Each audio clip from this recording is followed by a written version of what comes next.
Hello, my name is Kim. Welcome to tonight's T.A.M. It. Our T.A.M heroes, the Runway Recovery of Santa Ana, California, and Hope Guides, with their locations in Idaho and California, bring us these informational events to help us as we navigate our lives with our addicted child. Tonight, we're joined by Vechi Mutum, who is the founder of the Runway Recovery and a person in long-term recovery. You may remember hearing part of his story in which his mom eventually set a boundary, even refusing to buy him a sleeping bag before he began his journey into his recovery. Vechi, thank you for being here, and we can't wait to hear your advice. Hi guys, thanks for having Take me it on. I away. appreciate everybody's patience. And thank you, Kim. So there's a couple things I want to go over. And if you have questions, I want you to write them down. If they come up at any point during the talk, and then I want to make sure we get these answered. I'm going to leave extra room for questions later because this is a broad topic. A lot of people have questions about what they should or should not do and people coming home in the holidays. So we've got a couple different things here, and I'm going to start with the first one, which is we have somebody who's in active addiction at the house during Thanksgiving. What do we do? How do we handle it? So, and by no means is this a black and white, yes or no situation. These are just things that I've experienced in the past that were helpful to me and have been helpful to some of the families I've worked with somebody who's in addiction. Being around family for the holidays can be one of the biggest, it can be one of the biggest motivations for change. Sometimes we will be tempted to be quick to dismiss people coming home for the holidays as all, or Thanksgiving in particular, because we're worried about the drama that they might bring. I think it's important to remember that most of the time when you're in your addiction, you feel very, very alone. And you desperately, even if it doesn't seem like it, want to be around people who love you or where you felt safe. Now, and I should have started with this, I'm sorry, before all of this is keeping your family members safe. So at no point should you ever have somebody who you believe is a danger to yourself or anybody else around anybody that you think they may hurt. If they're violent, if they've got severe mental health issues, if they're seeing things or delusional, call a professional. That's somebody who needs professional help immediately. This is more to deal with somebody who's under the influence, not all there, drinking, using drugs, sometimes banning them completely from any type of family interaction can actually feed their addiction. And this isn't right, okay? This isn't okay, but this is the justification in the mind of the addict or alcoholic when they're out there using. And it's, well, see, I can't be home anyway. I might as well get high. It's that self-fulfilling prophecy in the brain of, I'll never get this, I'm never going to be a part of, I'll never be good enough. See, they don't even want me there. Now, this is a delicate balance between boundaries kept about your home and where you're at, and the things that you want to make sure don't get inflicted upon. If you have rules around illegal drugs being in your home, if you have rules around other things, I would support you in wanting to uphold those boundaries. Those are important. When you have a situation where someone is there and they're inebriated, in front of everybody may not be the time to confront them. They're going to feel more embarrassed. They're going to feel more upset. If you really want to try and use that momentum to try to talk to them, the approach may be different than you think. Sometimes it's not about telling them, hey, see how you are, see what's going on. Aunt Kathy knows you're drunk. I don't know who Aunt Kathy is, but Aunt Kathy knows you're drunk, or Uncle Tom knows that you've been using something and you're sniffing a lot. They know. That wouldn't be what would reach me. What helped me a lot was being pulled aside. Hey, I'm glad you're here. It's good to see you. We love you. You don't look right. Is something going on? Do you want to talk? Can we offer you any help? And be prepared to hear a bunch of no's. Be prepared to hear a bunch of no's. Don't expect them to say, if they do, great, right? But don't expect them to jump up and say, yeah, I want to help right now. Let's go. That's not always going to happen. In fact, it happens less often than not. But what's important to them is I'm glad you're here. I love you. Do you want help? Do you think this has gotten out of hand? Ask them questions. Aside, maybe on a walk. Go grab a cigarette. Sit outside and have a cup of hot cocoa. Maybe after dinner. Help them out. If there is that one antagonistic relative, I know everybody's got some. I've got at least 2 around my table at Thanksgiving. I know you guys know what I'm talking about, but hey, listen, just to make sure that Aunt Kathy doesn't get at you, why don't you just make sure, why don't you wash your face real quick? Hey, fix your hair. Hey, why don't you sit next to me? Like, I got you. We're going to make it through this. Letting them feel at least loved and accepted a little bit, super important. Being alone for Thanksgiving and the holidays is a horrific time, or a horrific experience. Thanksgiving was a very, very difficult time for me up until I got sober. I actually got sober on Thanksgiving Day. Actually, yesterday was my 13 years clean and sober. It was on 11/24/11. I came into Charlie Street, which is an indigent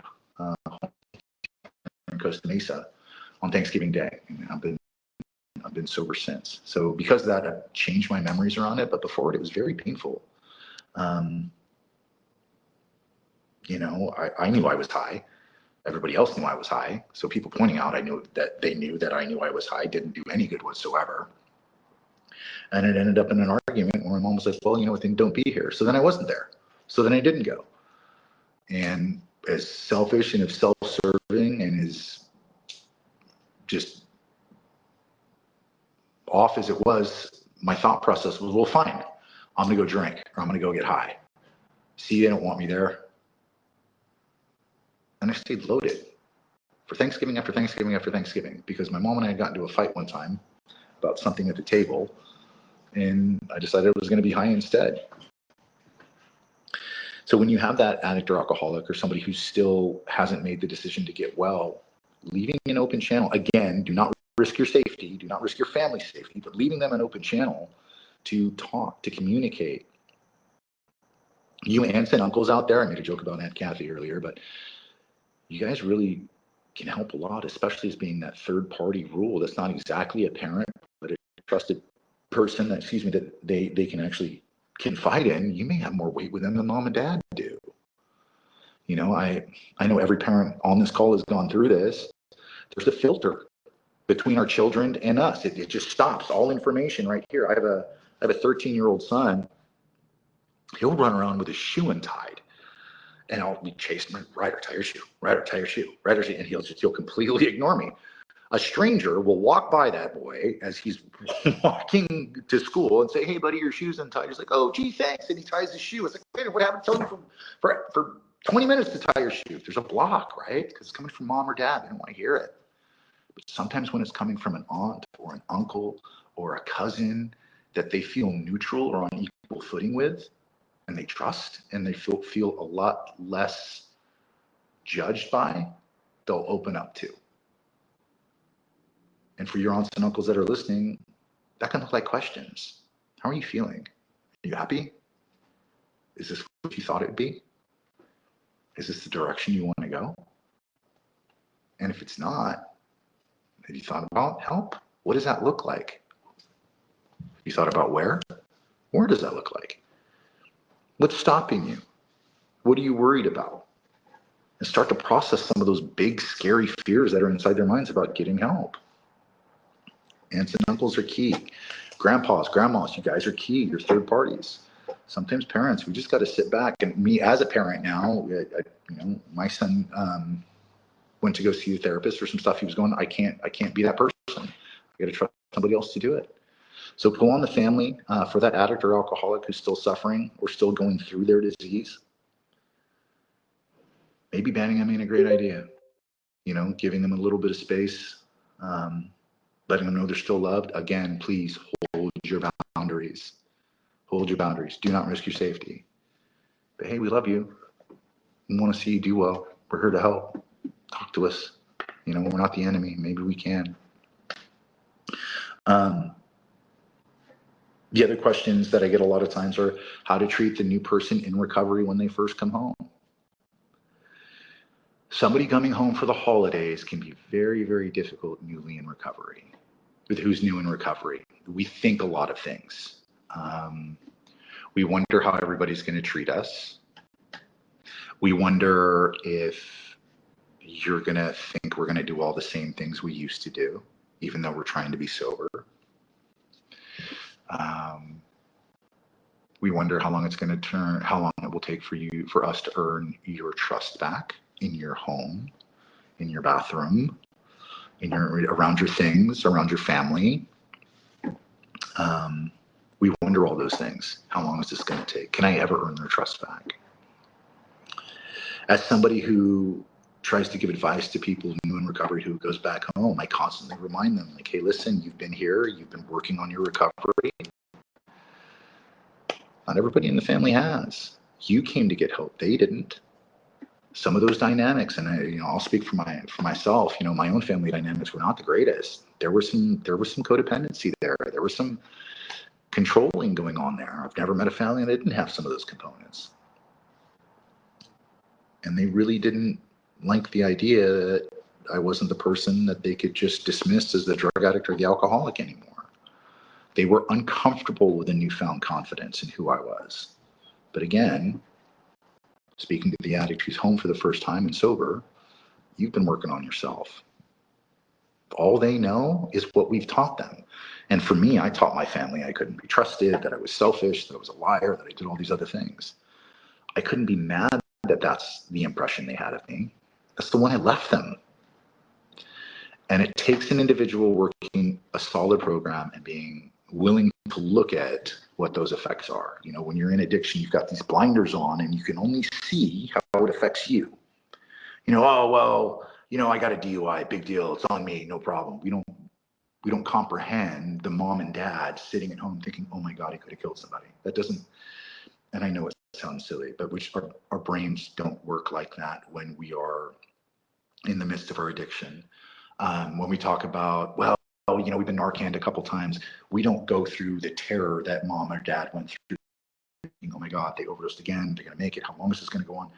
We're not aware of the collateral damage of our behaviors. We're just not. We're not at that point. So coming home to that and being sober for the first time, and you realize some of the stuff you've put your family through, it's embarrassing. It's very humiliating. And part of owning that is the process of healing as well.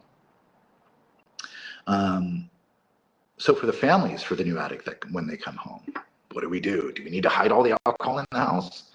Look, this is my personal opinion. I don't have any fancy letters after my name. I've been doing this a long time. I don't think you should. Pay attention, watch, but to think that the world's going to be catered to their inability to not use drugs or alcohol or abuse them is foolish, and it's wrong. I think among families, sometimes the best place to start to build those things and those new relationships with Thanksgiving. Well, every Thanksgiving we got drunk and watched football, blah, blah, blah, blah, blah. Okay, well, what's going to be our new memory? Provide alternative things for them to have to drink. If it's not going to be beer, get a bunch of ginger ale. If it's not going to be, wine or hard shots, get a different type of drink. Some people like to use zero alcohol beers or near beers. I'm not a fan of those. I'm just not.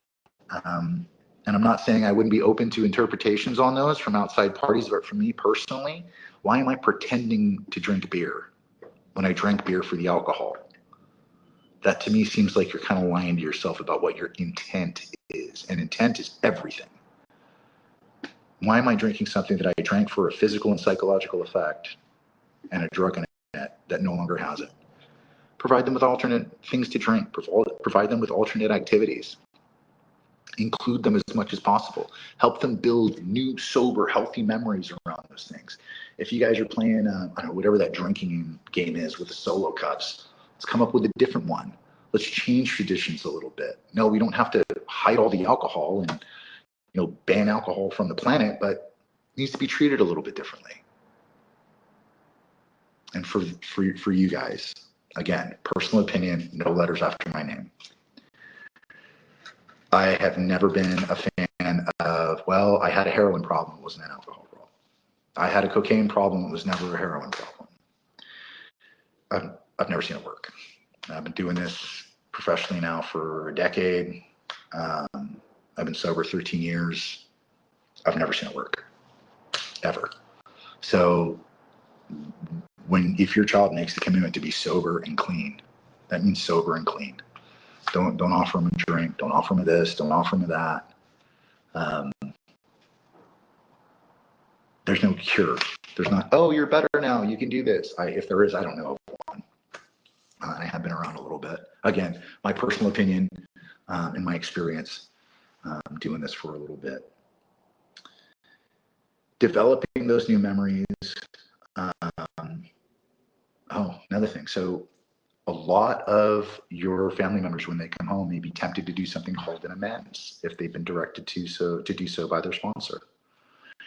An amends is something, it's not necessarily an apology, but it's an accounting of what we did wrong and a want to make it right. And it's not an apology, it's an amends. What can I do to make it right?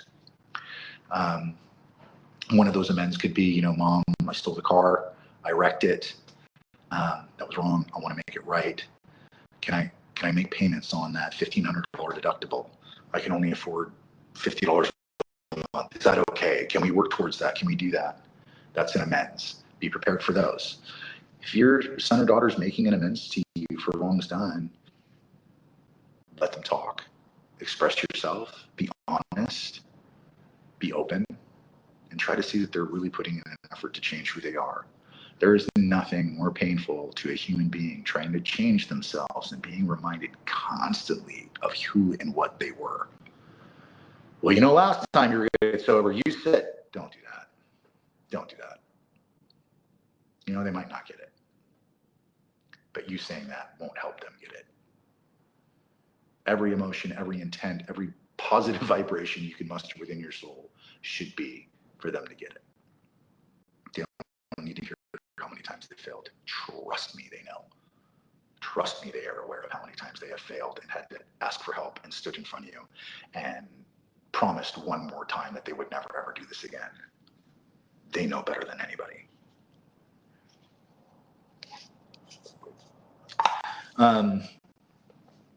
Loved ones, families, keep an eye out. Just keep an eye out. Make it as filled with love as you possibly can. Develop those new sober memories. Take pictures, right? First year sober. I had a Christmas ornament that was first year sober. And just value the time you have with your loved one. Because not everybody made it home for Thanksgiving. Not everybody will. So if they're still here and you still got a chance, make the best of it. And parents, you're never going to be perfect. You're never going to do it perfect. And if there was perfect parents, they could still have kids like me. It's not always your fault. And it's never completely up to you. Do your very best. Lead with love. Be patient. Be understanding. Ask lots of questions. Lean on each other. And hope for the best with all the intent that you possibly can. I know we covered a lot of stuff. And I went over kind of, so I do apologize. I'm going to click on questions real quick. Okay, so Lena, I'm sorry if I'm pronouncing that wrong. So for her, it's going to depend on whether she's actively seeking help. You absolutely have the right and should draw the boundary of being abused. You don't have to put up with that crap. You don't. And you setting that tone of, I'm not going to be treated this way. I'm not going to engage in this. You absolutely have the ability to. FaceTime her, text her, I love you, wish you were here. I hope your journey continues. But if you feel like you're being attacked or you feel physically unsafe, under no circumstances should you risk it at any time. Absolutely. Terry has a question too. Terry says, I have to say, after so many years and experiences with my son, we all know how exhausting it is to be an addict's mom, day in and day out. But I honestly have to admit, it has to be exhausting to be the addict as well. Congratulations, Vechi, on your 13 years. Oh, thank you. I second that. Yeah, That's thank you. amazing. Thanks, Amazing. guys. Does anybody else It have is, any questions? just to speak on that for a second, you guys, it is exhausting. It is exhausting. You know, we're talking about Thanksgiving right now, but Christmas is another one because you're plotting, right? Someone's going to send a card. There's going to be money. Like, how do I switch this around? How do I move this? You know, there's this hustle, and you got to pretend you're okay. And most of the time, whenever I came into Thanksgiving, I couldn't get anything, so I was sick. I was dope sick. I felt bad. I was in the bathroom. I'm puking. I'm not feeling well, and I'm trying to put on this face just in the hopes that maybe I'll be able to get something from somebody to do something. It's exhausting to have. So funny. I was telling a friend of mine this. When you get sober, you get so clear with your words and your actions. After having to entertain, like, what did I tell grandma? What did I tell dad? What did I tell auntie? What did I tell cousin? To keep all those stories straight is insanely exhausting. The lies, the manipulations, all the little games back and forth. It's insanely exhausting. It feels so good just to be able to tell the truth. And that takes a while for some people. Lying is a survival skill. That's an interesting thought. Um, let's see who we have here.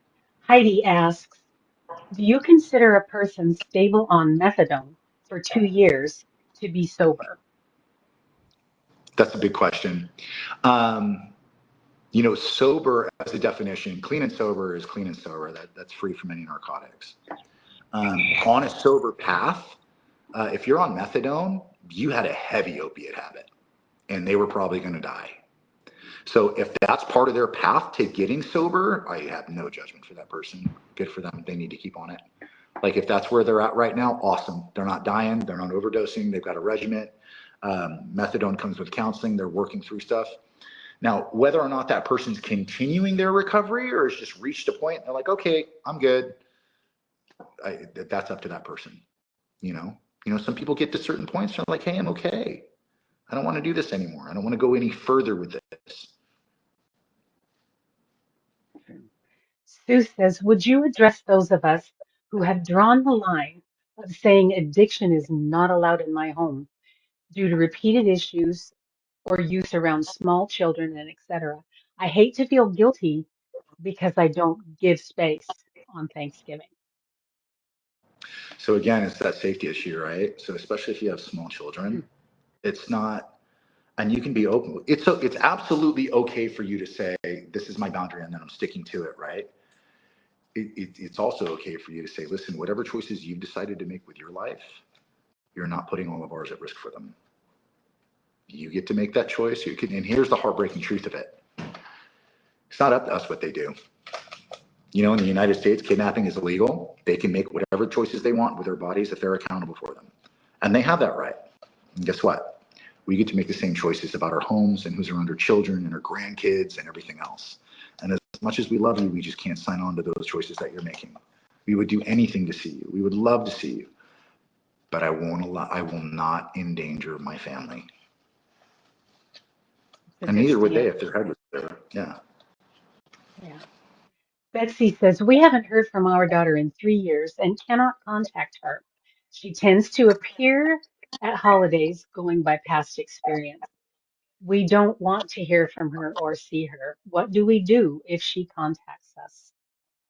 How does she contact you guys? Is it via Usually by text? phone, usually via text, and we don't have a number for her. Oh, Or so she just calls sometimes, randomly, right? yeah, sometimes she'll just show up at the door. Okay. So first off is get all of the family on the same page, right? You know, I work with families a lot. If there's ever a weak link or somebody who's going to get weak on boundaries, that's where that person's going to get in. Get everybody on the same page. Come to a decision Everybody about it. is on the same page on this one. So what I would do is you could take it as far as writing out a text that you guys have shared to everybody, and whoever she reaches out to, sending that text, reading that Yeah. script. Hey, I need you to know the entire family talked about this. Whoever you call, whether it's auntie, uncle, mom, dad, grandpa, grandma, you're going to get the same message. Until you That's a get some solid help, idea. we need some space. And they will. They're going to try. They're like, oh, well, I'll call Aunt Kathy. She loves me. And Aunt Kathy's like, hey, you need help, baby. That's a good point, Vechi. Thank you. Sue says, thank you and congrats on your recovery. And she sends a heart. And Lena says, thank you and very excited to hear about your 13 years. That is amazing. Nancy says, thank you for your time and experience as a mom of a daughter who fought addiction for many years, now sober 3 years. It's hard to navigate dealing with addiction. This advice is extremely helpful, and I'm learning to love and meet her where she is. I did a lot of things wrong, but now I have tools to develop a healthy relationship with her. Your sleeping bag story changed the projection of my recovery. Thank you and Oh, congrats on your 13 years. Vechi, as always, we are so grateful that you came in here to talk with us and share your experiences and your advice. You are such a great TAM hero, and we love visiting with you. thank you so much. I hope you have a Love to be wonderful here. holiday. You too, guys. Happy Thank you so much. Thanksgiving. Happy Yeah. Thanksgiving.